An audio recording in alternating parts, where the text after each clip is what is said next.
Chamo-me Catarina. Tenho 27 anos. Trabalho como auditora numa empresa de consultoria financeira no centro de Lisboa. Estou casada com o meu marido, Tiago, há quase 3 anos.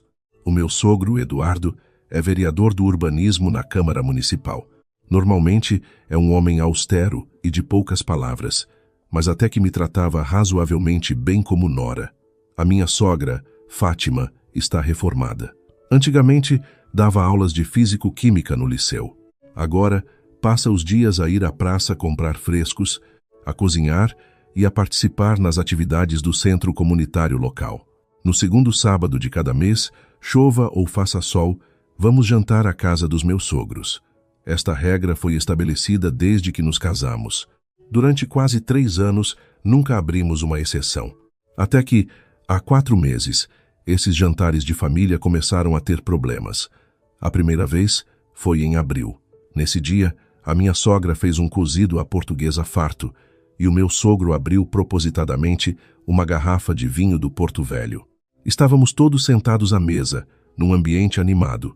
O meu sogro serviu-me uma tigela de caldo do cozido, dizendo que os enchidos e as carnes vinham diretamente da aldeia deles no Alentejo, que era muito nutritivo. Bebi mais de meia tigela. Ainda não tínhamos terminado de comer quando uma onda de sono me invadiu de repente.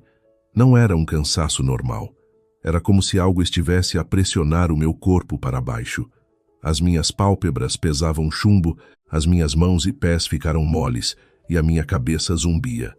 Pensei que fosse por causa da carga de trabalho recente na auditoria, por ter passado várias noites seguidas a trabalhar até tarde. Estás um bocado pálida. Vai deitar-te um pouco no quarto de hóspedes, disse o meu sogro.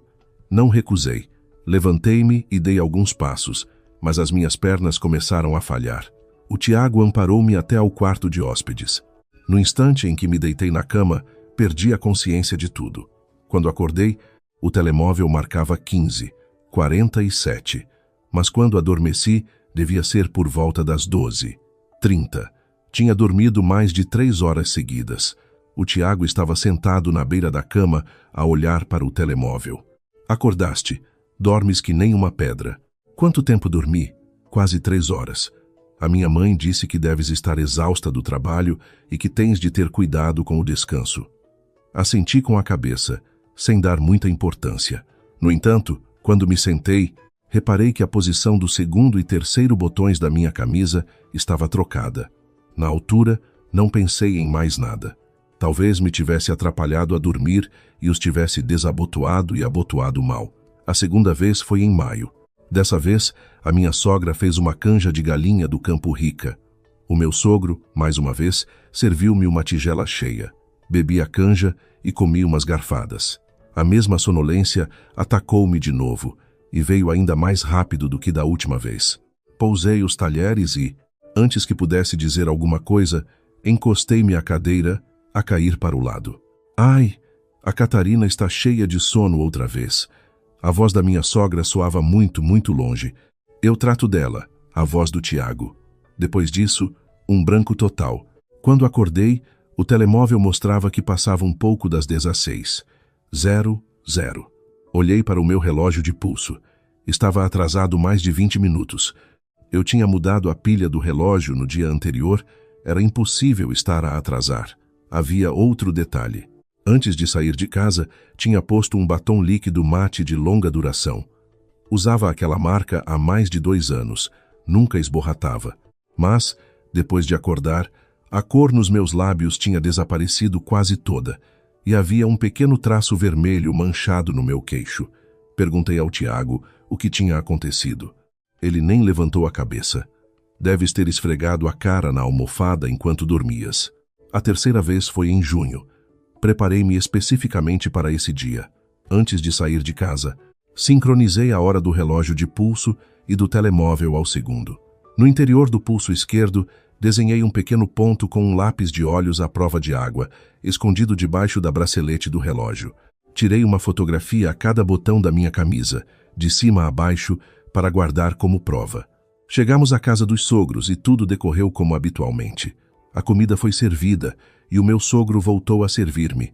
Desta vez, arroz de marisco. Dei uma colherada. Havia um ligeiro travo amargo na ponta da língua, indefinível. Não era o sabor dos temperos, parecia mais algo que estava a ser intencionalmente mascarado. Mantive a expressão serena e comi mais 10 minutos depois, o sono chegou como prometido. Fingi que não me aguentava e deixei cair a cabeça sobre a mesa. O meu sogro e o Tiago trocaram um olhar. O Tiago aproximou-se e pegou em mim. Adormeceu outra vez. Vou levá-la para o quarto de hóspedes. O meu sogro murmurou uma concordância. O Tiago pousou-me na cama. Através de uma nesga das minhas pálpebras entreabertas, vi-o tirar o telemóvel. Ele tirou-me uma fotografia. Depois, tirou uma segunda. A seguir, guardou o telemóvel no bolso e saiu. Agarrei-me à última nesga de consciência para não adormecer completamente. Quando a porta do quarto se fechou, abri os olhos de rompante. Olhei para o relógio, olhei para o telemóvel. O relógio estava 26 minutos atrasado. O pequeno ponto à prova de água ainda lá estava, mas estava ligeiramente torto, como se tivesse sido esfregado quando alguém me virou o pulso. A camisa tinha 2 botões trocados. Abri a galeria do telemóvel e vi que tinham sido adicionadas 3 fotografias minhas, de olhos fechados, tiradas de cima para baixo. Exatamente o ângulo que eu tinha visto através das minhas pestanas. Nesse dia, quando fomos para casa, não disse uma única palavra. Mas percebi uma coisa.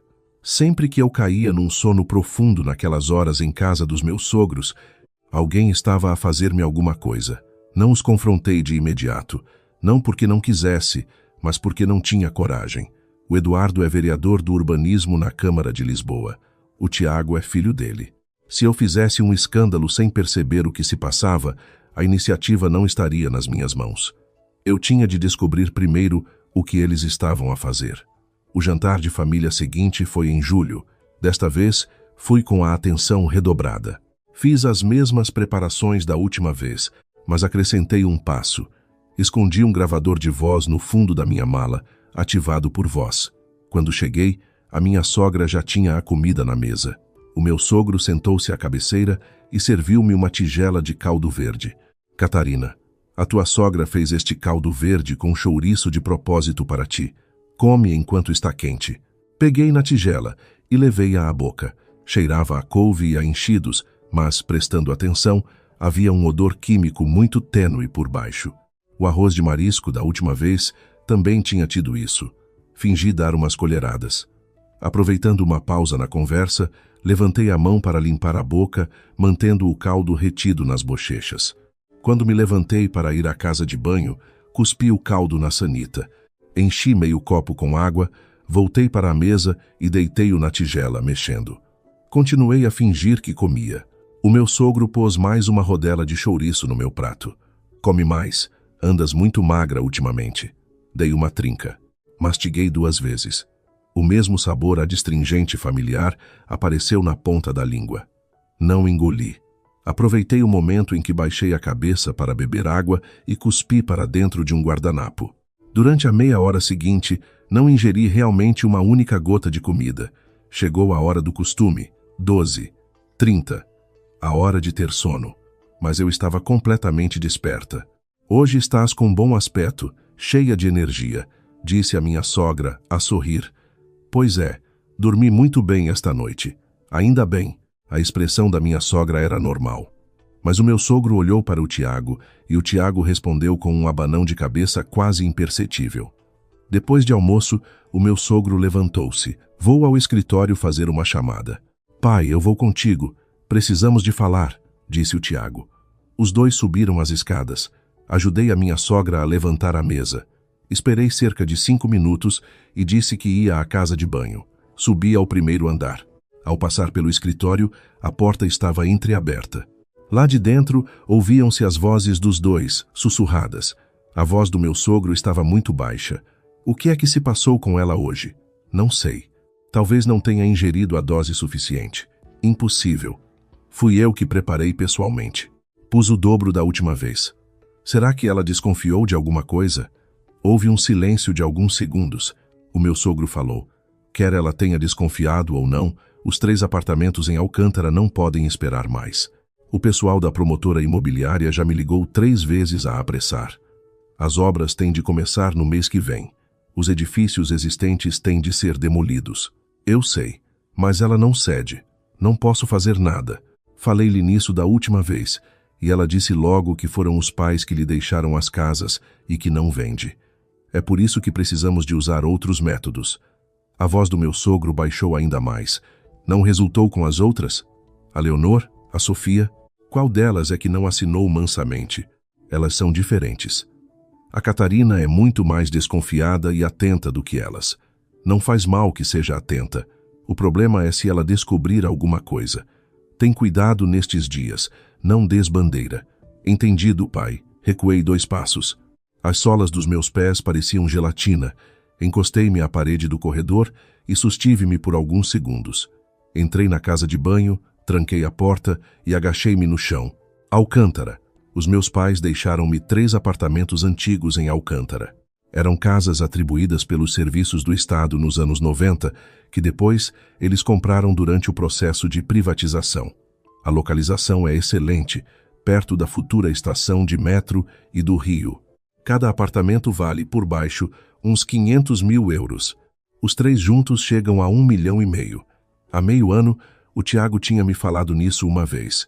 Disse que a zona ia sofrer um plano de reabilitação urbana e expropriação, que as indemnizações da Câmara não iam ser boas e que era melhor vendermos as casas agora. Eu disse que não havia pressa, que queria ficar com as casas dos meus pais.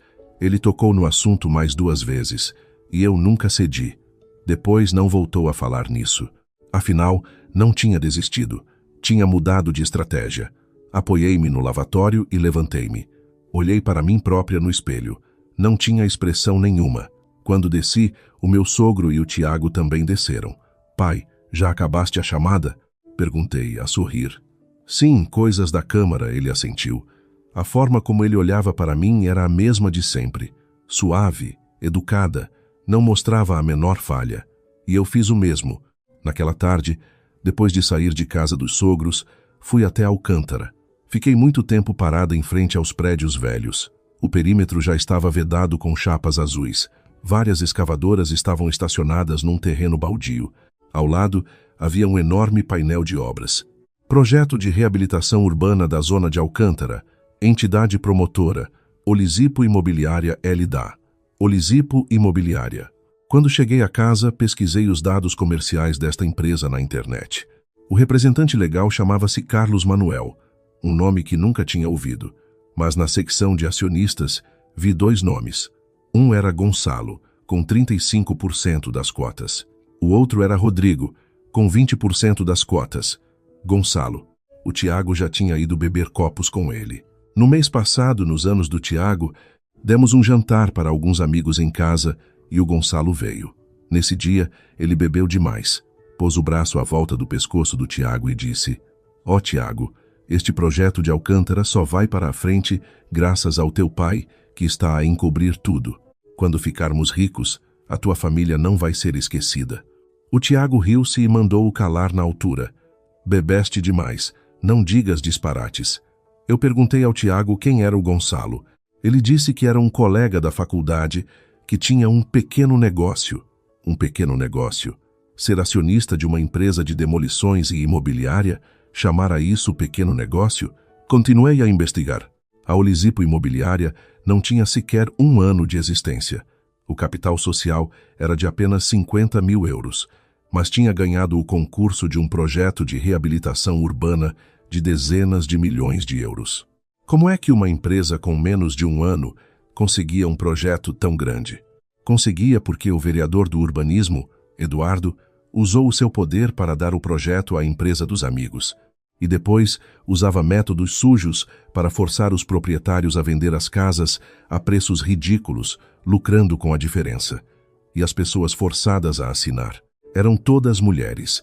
Lembrei-me dos nomes que ouvi na conversa. Leonor, Sofia. Tinham sido todas drogadas como eu, tinham sido filmadas e depois chantageadas para assinar. Fechei o computador e fiquei sentada na sala a noite toda. O meu primeiro instinto foi ir à polícia, mas rejeitei logo a ideia. O Eduardo é vereador da Câmara Municipal. Tem uma rede de contactos construída ao longo de 20 anos no distrito.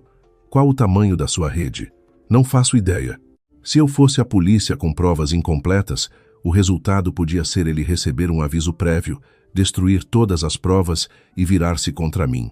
Faltava-me uma coisa, um ambiente onde ele dissesse tudo pela própria boca. No dia seguinte, antes de ir para o trabalho, encomendei online um dispositivo de escuta camuflado num carregador de telemóvel. O vendedor dizia que, ligado à tomada, funcionava como um carregador normal, mas captava som automaticamente e transmitia o áudio em tempo real para uma aplicação associada no telemóvel. Chegou no dia seguinte. Testei-o em casa. A sensibilidade era muito alta. Mesmo através de uma porta fechada, conseguia ouvir a conversa claramente. O problema agora era: como ligar isto discretamente no escritório do Eduardo? A oportunidade surgiu mais depressa do que eu pensava. Na sexta-feira à noite, o Tiago recebeu uma chamada e disse que tinha de ir numa viagem de negócios até ao Porto na segunda-feira para auditar uma obra e que ficaria fora pelo menos 2 dias. Tens comida no frigorífico, desenrasca-te. Volto na quarta-feira, está bem. Na segunda-feira de manhã, ele partiu. Esperei até às 10 horas e liguei à minha sogra. Mãe, tirei folga hoje. Uma colega trouxe uns pastéis de Tentugal verdadeiros de Coimbra e eu queria levar-vos uma caixa. Para que dar-te a esse trabalho? Podias trazer no sábado quando viesses jantar. Não faz mal, não tenho planos para hoje. Aproveito e vou ver como estão. Tudo bem? Está bem, vem lá. A mãe faz-te um peixe assado para o almoço. Cheguei à casa dos meus sogros. A minha sogra estava atarefada na cozinha. O meu sogro ainda estava na câmara. Mãe, deixe os pastéis aqui. Não se esqueça de os comer. Já sei, senta-te um bocado. O peixe ainda demora no forno. Vou só usar a casa de banho lá em cima. Vai, vai. A torneira da de baixo continua a pingar. Ainda não foi arranjada. Subi ao primeiro andar. Passei pelo escritório. A porta estava fechada, mas não trancada. Empurrei a porta e entrei rapidamente. O escritório não era grande. Uma secretária em mogno, estantes ao longo da parede e um vaso de orquídeas no parapeito da janela. Na parede à direita da secretária havia 2 tomadas. Numa estava ligada uma lâmpada, a outra estava vazia. Liguei o aparelho de escuta, que parecia um carregador branco na tomada vazia, e empurrei bem para ficar nivelado com a parede. O carregador era branco, muito parecido com a régua de tomadas ao lado. Sem olhar com atenção, era impossível distingui-lo. Abri a aplicação no telemóvel. Mostrava: dispositivo online. Canal de áudio normal. Suspirei de alívio e dei uma vista de olhos rápida à secretária. Havia vários documentos espalhados. O título do que estava por cima era Plano de Expropriação e Realojamento da Zona de Alcântara. Peguei nele e folheei 2 páginas. Na terceira página havia uma tabela com mais de uma dezena de números de porta e os respectivos nomes dos proprietários. Não conhecia a maioria dos nomes, mas uma linha estava circulada à caneta vermelha. Rua de Alcântara, número 44, Catarina, herdeiros legais, Antônio e Maria José. Antônio e Maria José eram os meus pais. A palavra herdeiros tinha sido acrescentada depois. A tinta vermelha parecia mais fresca que o resto. Virei a página e vi outra tabela. Título: Lista de acordos celebrados. Na lista estavam 7 pessoas, todas mulheres. Cada nome era seguido de um número. Leonor, 120 mil euros. Sofia, 140 mil euros. Mafalda, 100 mil euros. Eu conheço a Leonor. Mora no meu bairro, tem uma padaria na rua de baixo. O apartamento dela, em Alcântara, tem uns 90 metros quadrados. Ao preço do mercado, vale pelo menos 500 mil euros. Os 120 mil euros? Isto não é indemnização, é um roubo à descarada. Ouvi a voz da minha sogra a chamar de baixo. Catarina, o peixe está pronto.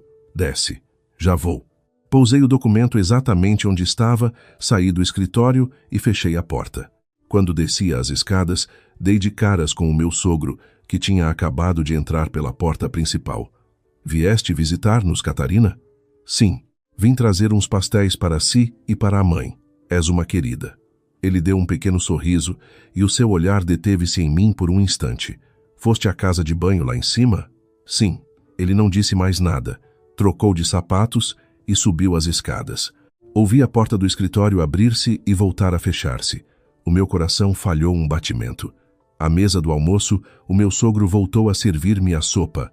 Come. A sopa de peixe de hoje não leva grandes temperos. É muito leve. Peguei na tigela e cheirei ligeiramente. Desta vez não havia aquele cheiro químico. Será que não o fez porque o Tiago não estava em casa? Gravei esse detalhe mentalmente. Bebi 2 colheres. Depois de comer, não fiquei muito tempo, dizendo que tinha um e-mail urgente da empresa para responder. A minha sogra apareceu com pena. Na próxima vez fica mais tempo. Claro, mãe. Depois de sair de casa dos sogros, sentei-me no carro durante 10 minutos e verifiquei a aplicação. O aparelho funcionava perfeitamente. Quando cheguei a casa, verificava de meia em meia hora.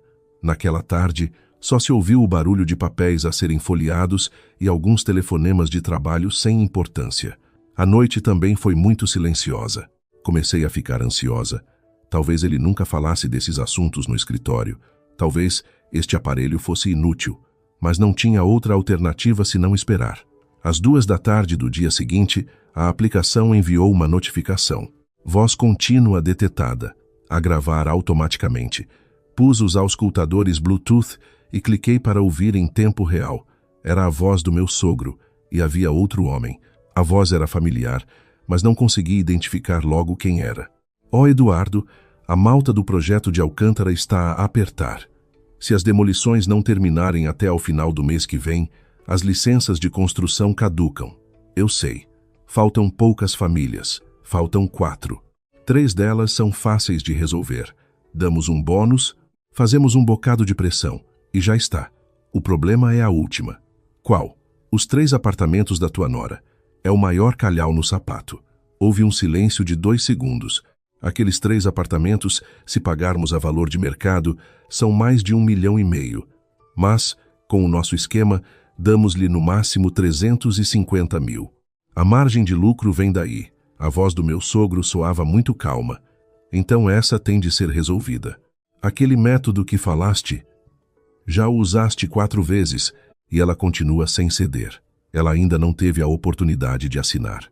As vezes anteriores foram só de preparação. Filmar, guardar provas. Quando tivermos munições suficientes, mostramos-lhe. Ela vai assinar quer queira, quer não. Quando é que avançam? Em breve. Na próxima vez que ela vier jantar cá a casa, fazemos de novo. Depois dessa sessão, abrimos o jogo. Tudo bem, tu geres isso. Mas, Eduardo, para ser sincero, a tua nora não é como as outras. As outras eram mulheres simples, fáceis de assustar. A tua nora trabalha numa auditora, é esperta. Já pensaste nas consequências se ela desconfiar? Desconfiar de quê? Ela acorda e não se lembra de nada. Eu já falei com o médico sobre os exames de saúde dela. Não vão encontrar nada. Como é que controlaste os exames? O Dr. Luiz, do Departamento de Análises Clínicas do Hospital da Luz, bebe uns copos comigo há 20 anos. Dou-lhe uma pitadela e ele altera os resultados. Põe a tensão um bocado baixa, acrescenta uma nota a dizer: recomenda-se repouso, e ela acredita. Fiquei petrificada no sofá. A chamada continuou. E aquelas mulheres que já assinaram, o que lhes aconteceu? A Leonor assinou e no dia seguinte foi-se embora.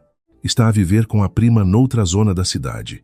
A Sofia foi para o Porto, mudou de número de telemóvel. A Mafalda é a mais problemática. Depois de assinar, ficou psicologicamente instável. A mãe anda com ela nos psiquiatras. Não vão fazer queixa? Não. Temos o material do nosso lado. Quem é que tem coragem de fazer escândalo? Se mandarmos os vídeos para as famílias delas, calam-se logo. O homem riu-se.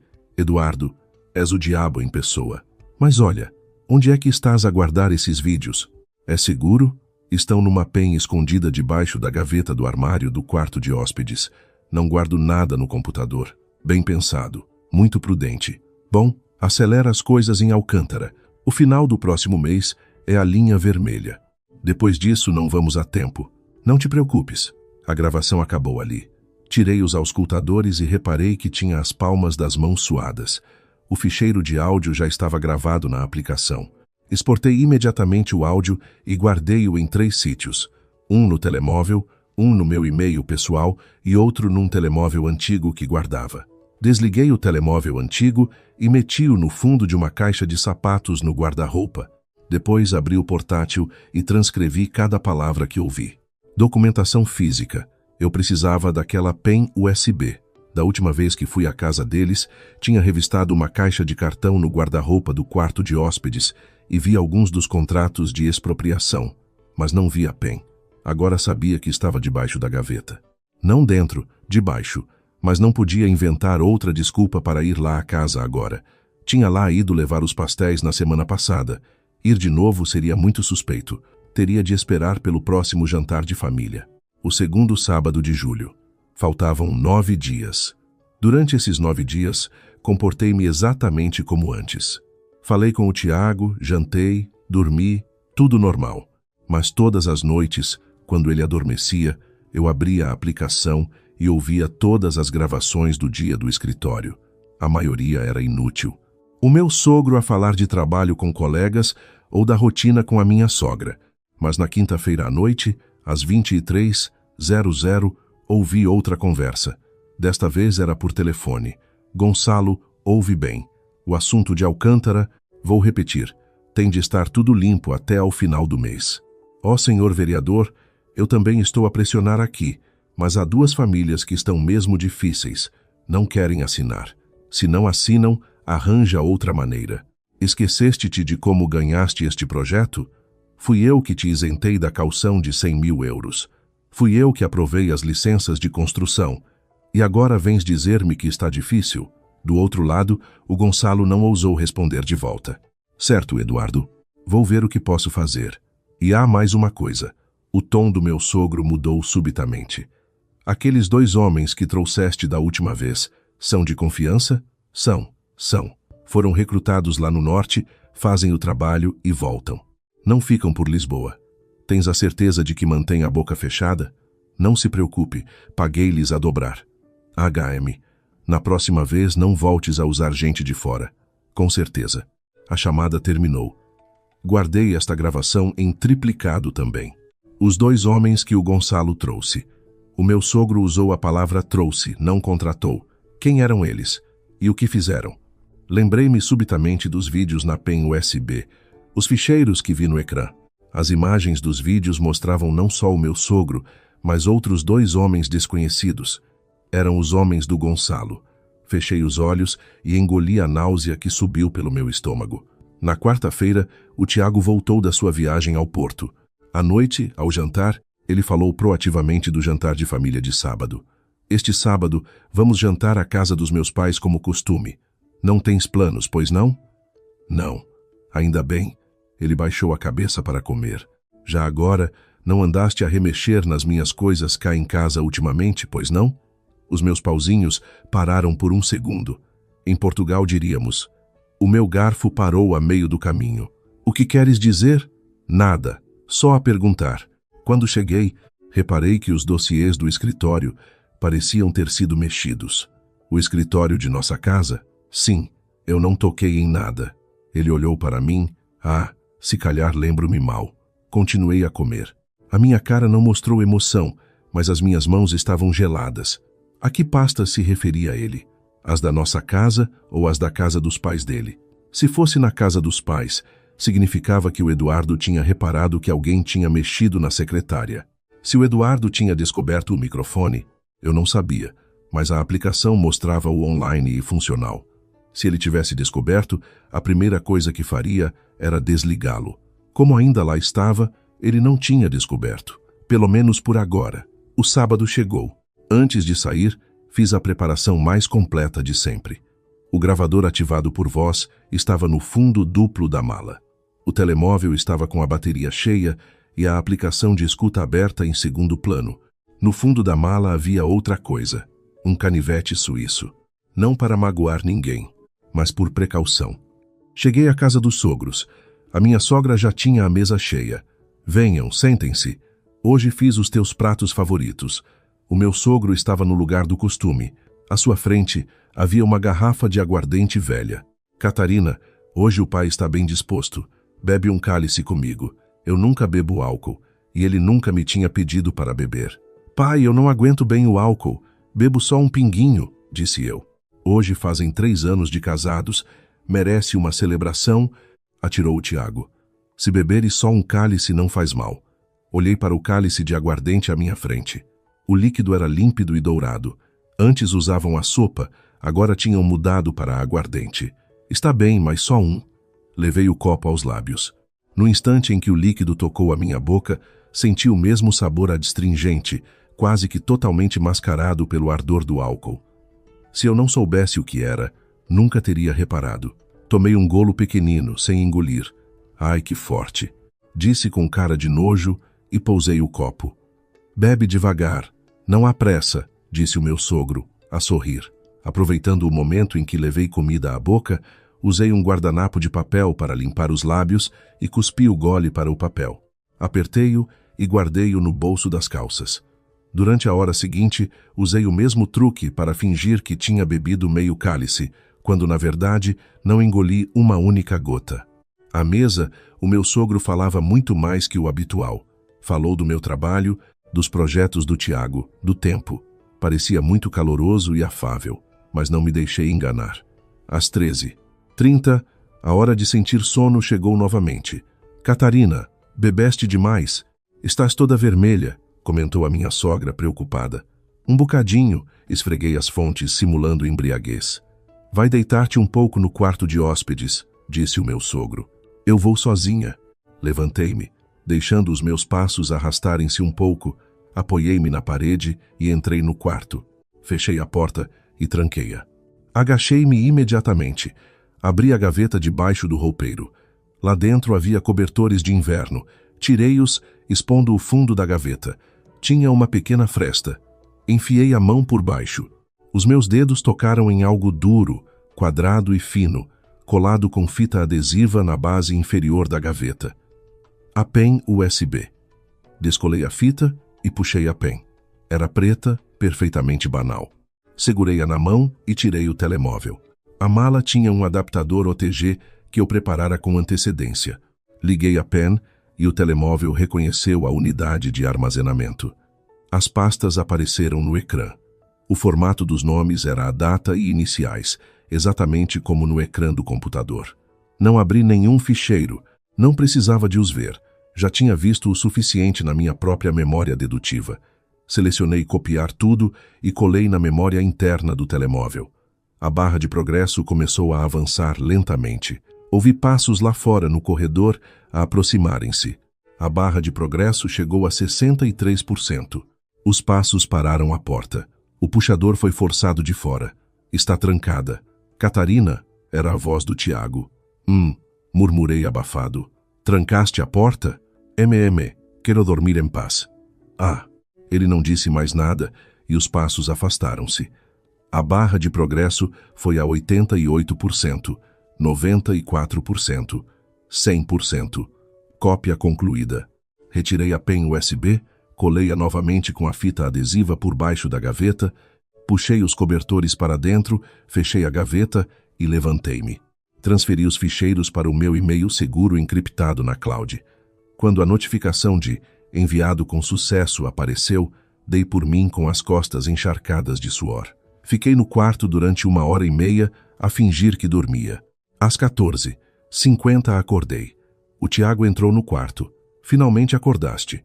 O meu pai disse que tinhas bebido demais e mandou-te descansar bastante. Ainda tenho a cabeça a andar à roda, disse, esfregando a testa. Saí do quarto. Ao passar no corredor, olhei para a porta do escritório. Estava fechada, a escuta continuava lá. Desci para a sala. O meu sogro estava sentado no sofá a ver televisão. Olhou para mim e sorriu. Já acordaste? Já te sentes melhor? Muito melhor. Obrigado, pai. Para a próxima não bebas, não faz bem às jovens. Está bem.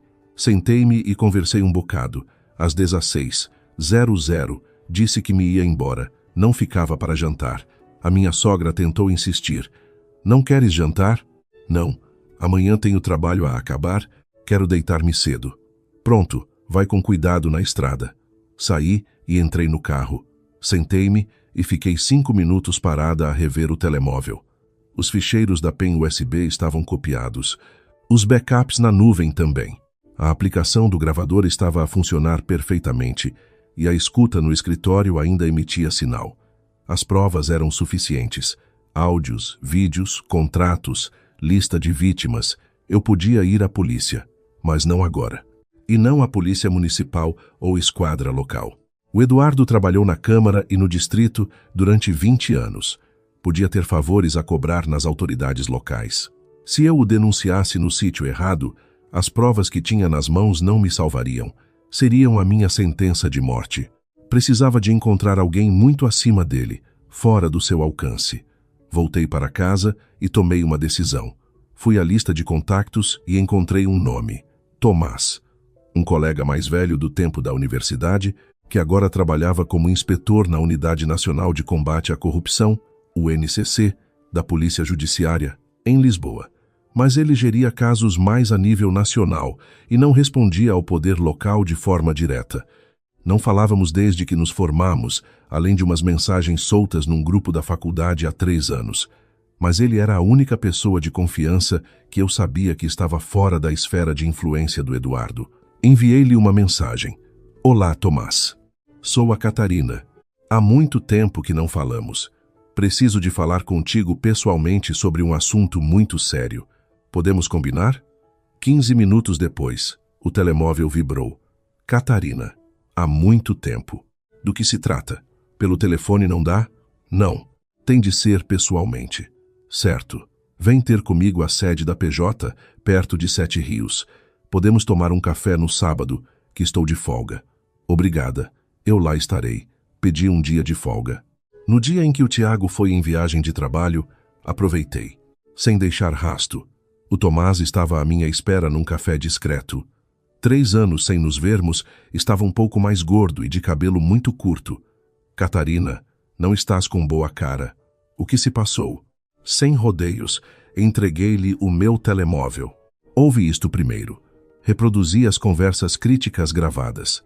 A expressão do Tomás foi de curiosidade para alerta máximo e depois de pura estupefação e raiva. No final, ele pousou o telemóvel na mesa. Tens backups disto? 3. E os vídeos?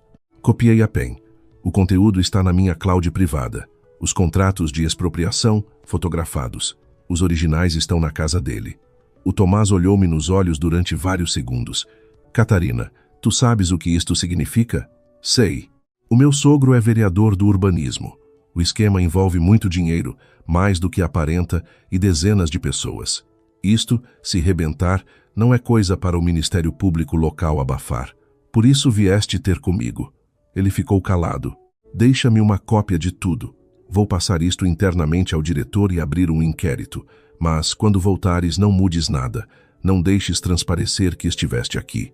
Até a judiciária tomar medidas, tens de agir como sempre. Eu sei. E há outra coisa, disse ele. Tu ainda moras com o teu marido? Sim, prepara-te. Ele muito provavelmente não vai escapar a isto. Não respondi. Eu já sabia disso desde o momento em que o vi, por entre as minhas pestanas, atirar-me as fotografias no quarto de hóspedes. Voltei para casa.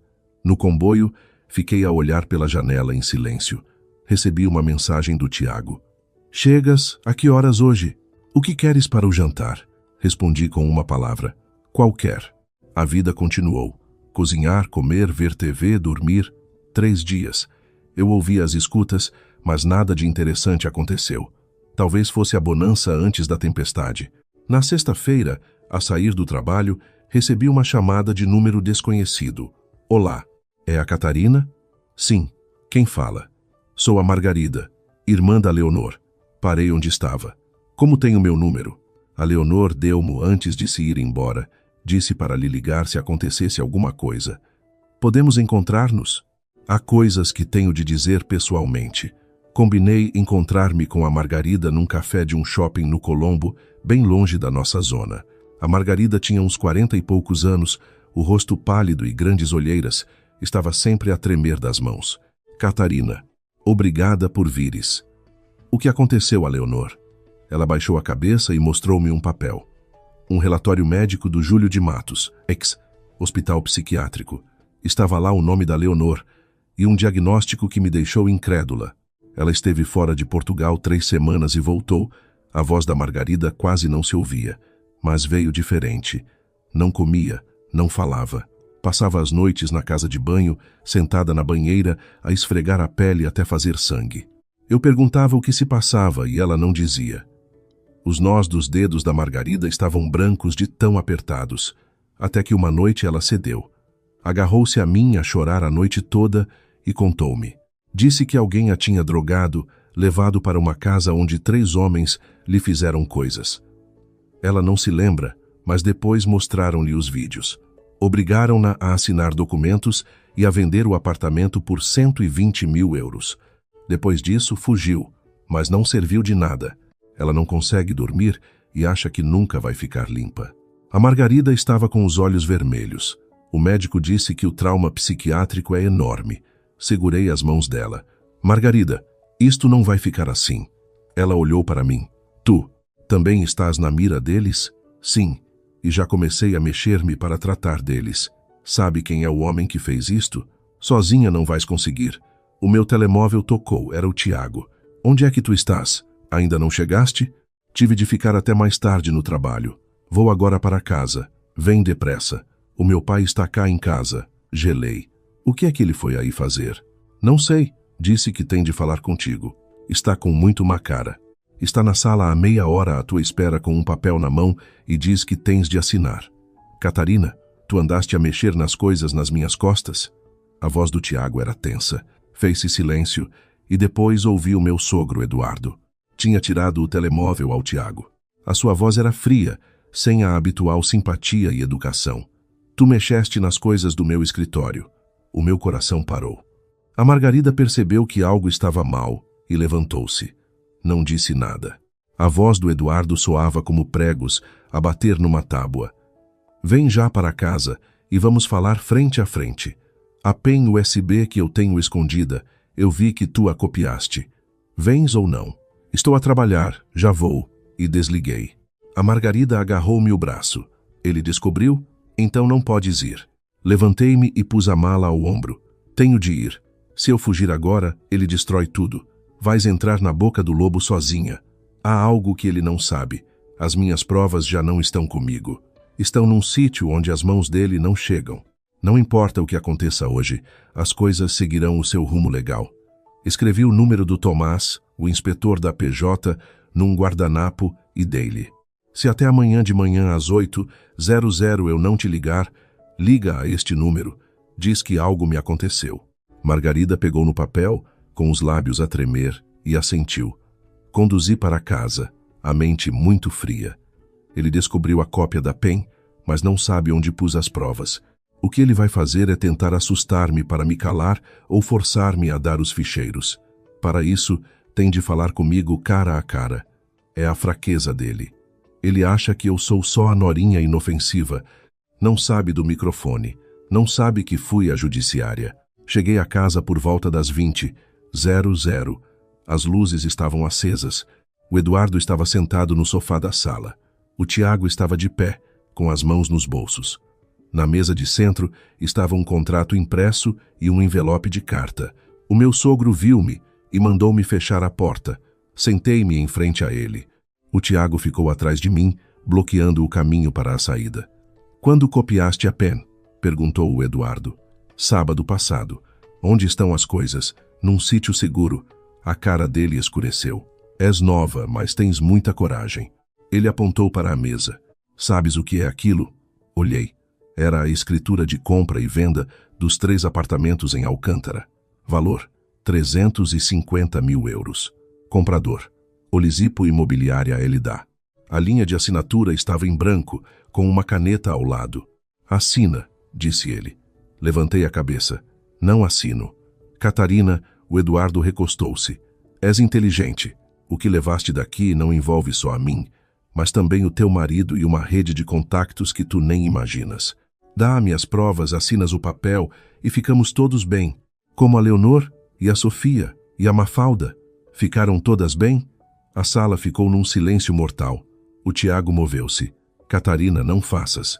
Cala a boca, atirei-lhe sem olhar para ele. O meu sogro pegou no envelope e tirou algumas fotografias, espalhando-as à minha frente. Olha para isto. Eram as fotos de mim na cama do quarto de hóspedes. Vi-as uma a uma. 4 fotos. no mesmo ângulo que eu já sabia. A última tinha a perna de outro homem no canto. O meu sogro empurrou as fotos. Pensa bem, se estas fotos e os vídeos da PEN forem a público, o teu emprego na auditoria, a tua reputação, o orgulho dos teus pais, aguentas tudo isso? Empurrei as fotos de volta. Essas imagens foram tiradas enquanto o senhor e o seu filho me drogavam.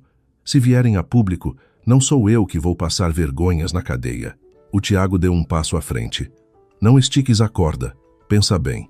Eduardo, olhei o meu sogro nos olhos. O senhor não sabe de algumas coisas. Primeiro, tenho gravações do seu escritório do último mês inteiro. Segundo, as suas chamadas com o Gonçalo estão gravadas. Terceiro, já nada disto está na minha mão. Se me fizerem desaparecer hoje, os ficheiros continuam vivos. O rosto do Eduardo quebrou pela primeira vez.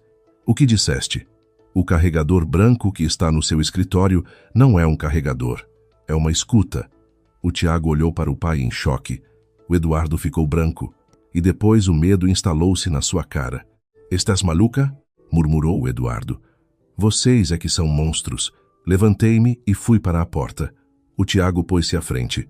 Não podes sair, desvia-te. Se me tocas, ligo o 112 e vou chamar também a judiciária, agora mesmo. A mão dele congelou no ar. Deixa-a sair, gritou o pai lá atrás. O Tiago hesitou e abriu caminho. Abri a porta e saí. A minha mão tremia, não de medo, mas porque o elástico mental rebentara finalmente. Conduzi até um hotel barato nos arredores. Fiz check-in em nome de uma amiga. Tranquei a porta e deixei uma cadeira a prender o trinco. Mandei mensagem a Margarida. Estou segura. O meu telemóvel tocou 2 minutos depois. Tomás da PJ. Catarina. Eu ouvi as gravações. Recebi indicações de cima. O Departamento de Investigação Criminal tomou conta do caso de Alcântara e do vereador. As provas são mais que suficientes para o crime de corrupção, associação criminosa, violação e rapto. Vai ser nomeada uma equipa especial para intervir. Para quando? Eles vão atuar de surpresa, mas deves ficar escondida. Ele não pode fugir? Não te preocupes, ele já está sob vigilância a partir desta tarde. Suspira de alívio. Obrigada, Tomás. Na manhã seguinte, fui à casa rapidamente. Fiz as malas depois de me certificar de que o Tiago tinha saído. E fugi. A minha vizinha, Dona Rosa, viu-me e perguntou: vais de viagem? Sim, em trabalho. Fui para o hotel e pedi folga por tempo indeterminado no emprego. Naquela tarde, ligou-me a mãe da Sofia, outra vítima que voltara de repente do porto por não aguentar a pressão. Vou dar-lhe o contrato antigo, disse a senhora a chorar. Vou testemunhar. Falei também com a Mafalda, a terceira vítima que cedeu a documentação através da sua tia. No fim da semana, tinha 5 vítimas juntas. Às 19h00, o Tiago ligou. Ele não sabia onde eu estava, nem as autoridades. Apenas queria manipular a situação. A voz soava mansa e suplicante, com medo do escândalo. Desliguei na cara dele. 2 dias depois, no sábado, a equipa da Polícia Judiciária chamou-me a um edifício secreto em Lisboa. Havia 4 inspetores-chefe.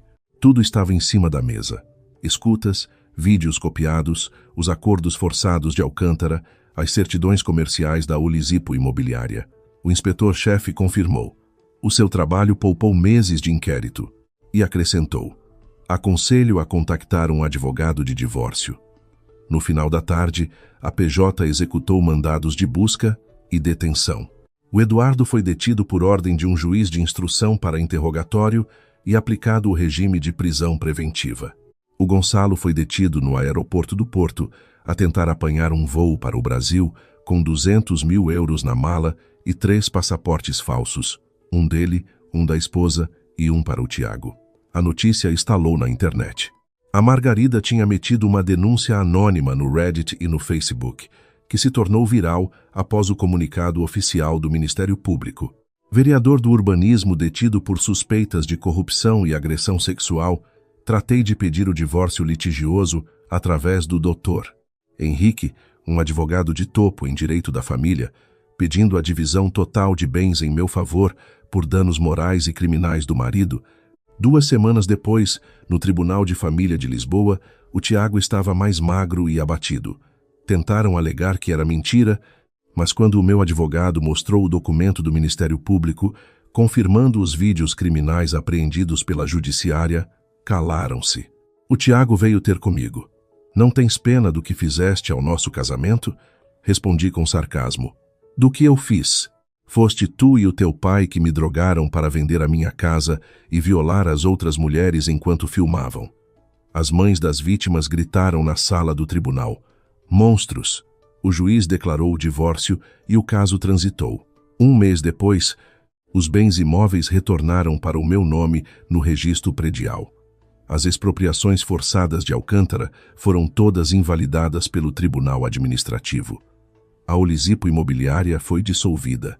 O Eduardo, o Gonçalo e até o diretor da junta de freguesia envolvido foram todos sentenciados a penas pesadas, em cúmulo jurídico, corrupção ativa e passiva, peculato, extorsão e abusos sexuais graves. 5 anos depois, estou em Lisboa a liderar uma nova firma de gestão de risco e compliance que ajudei a fundar. As vítimas reconstruíram a vida. A Leonor ia casar-se e eu estava convidada. A justiça foi servida. Fui visitar a casa dos meus pais em Alcântara. Os prédios foram devidamente requalificados pela Câmara. Subi e a minha mãe trouxe-me à mesa um prato de caldo verde e o meu pai estava ao meu lado. Cheirava apenas a chouriço bom e couve de agricultura. Comi e sorri. Não havia sabor amargo, não havia sono. Só vida pela frente.